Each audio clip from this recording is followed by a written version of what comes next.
Hey guys, JD Schultz here.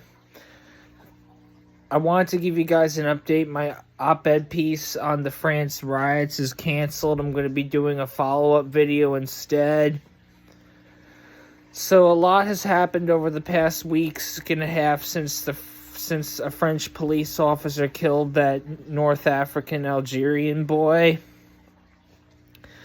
And one of those things that's really, really hit a nerve with me is that the killer cop, some racist set up a donation page for the killer cop, and he managed to get over 1.5 million euros in GoFundMe donations, while Nahel's family only got 100,000 euros in GoFundMe donations. So that should tell you something about how powerful the far right is in France and Europe. It's almost like if you kill an Arab over there, you get rewarded and become a millionaire. Apparently, that's just sick. And what kind of white person donates to a killer cop anyway? Also.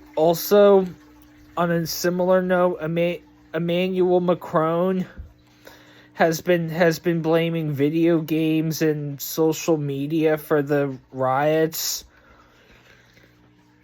which reminds me of a lot how politicians in the U.S. act whenever there's a school shooting, especially one by an autistic perpetrator.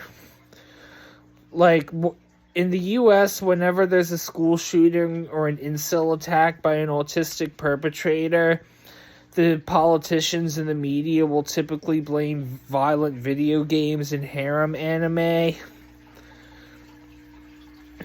They typically only do that when the perpetrator is a young white male between the ages of 15 and 35. They do that typically to avoid hurting white people's feelings, but Emmanuel Macron, I haven't liked him from day one of his presidency. He's been shifting further to the right just to appease the right wing nationalists, and this is just. I will never ever visit France until they stop treating Muslims like dirt and until they repeal their burqa ban.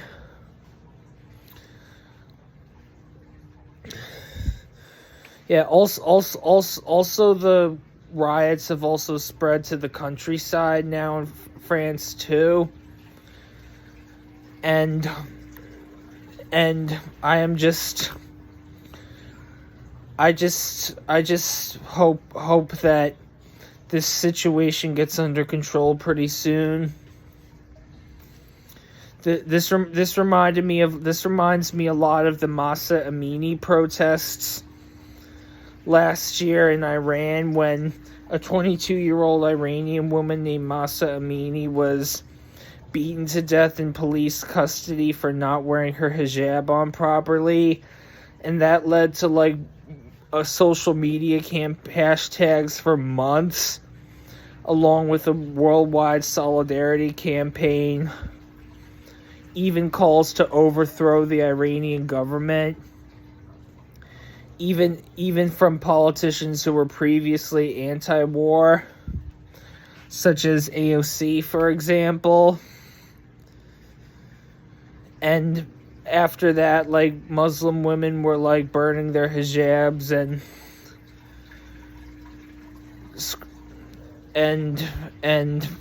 shaving their heads out of solidarity with Mahsa Amini and the Iranian women. But not all Muslim women, but not even most Muslim women, but a lot of them were. However, there's been no condemnation from Western governments and Western media for the murder of Nahel in France. at the hands of French police, and hardly any social media hashtags, and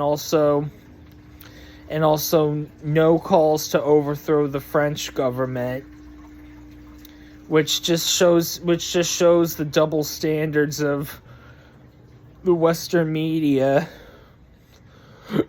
And that's why I write romance novels and op-ed pieces. I just don't like it, and that's why I'm leaving the U.S. and never coming back as soon as I graduate from college and get that bachelor's degree in my hands. Currently, Saudi Arabia is currently my first choice.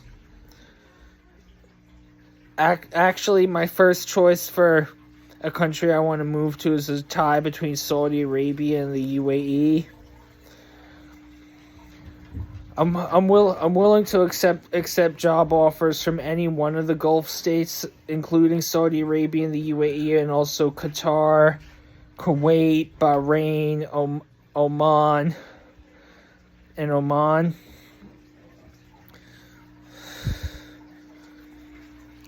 I also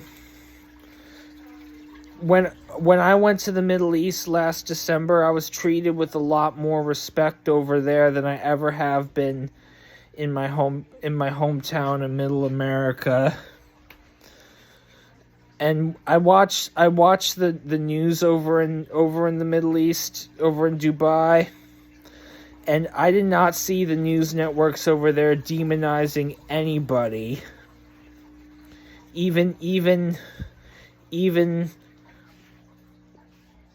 Jews and LGBT people, despite the fact that a lot of those countries have anti-LGBT laws on the books.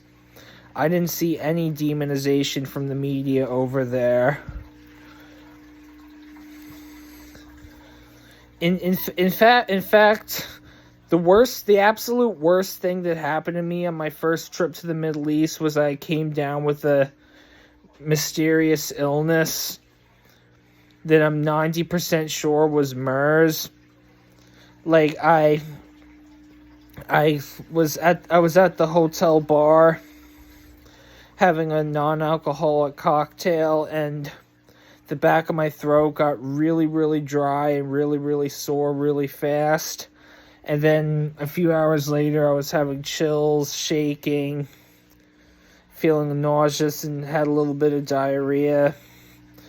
And then the next day I got a COVID test and it came back negative. And then somebody at my hotel told me about this camel flu that had been infecting people at the World Cup. And 2 days before I came down with this bug, I had ridden a camel on as part of my desert safari. And then the day before that, I consumed camel milk ice cream. But but I'm gonna save more of that on my trip to Dubai for another time. As far as my next op-ed piece, I've been seeing a lot about this new movie about sex trafficking called Sound of Freedom, starring Jim Caviezel, who I like to call White Jesus because he's white and played Jesus in Mel Gibson's The Passion. However, I don't like the premise of this movie, but we'll see it anyway, so I could do my next op-ed piece on it to see what exactly it gets right and what it gets wrong about child sex trafficking. And I'm probably gonna go see that movie like Monday, and then I should have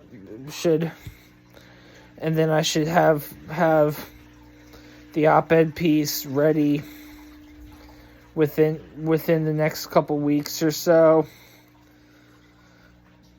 Definitely, I'm probably gonna publish like 1 or 2 op-ed pieces per month, but anyways, that's about it on that front. Also, my for those of you who haven't noticed, my Dubai belly dance video I shared, I took from my safari, is about to reach 10,000 views, thanks to all those who've watched that and made it popular. But that's it for today, folks. JD Schultz here. Peace out.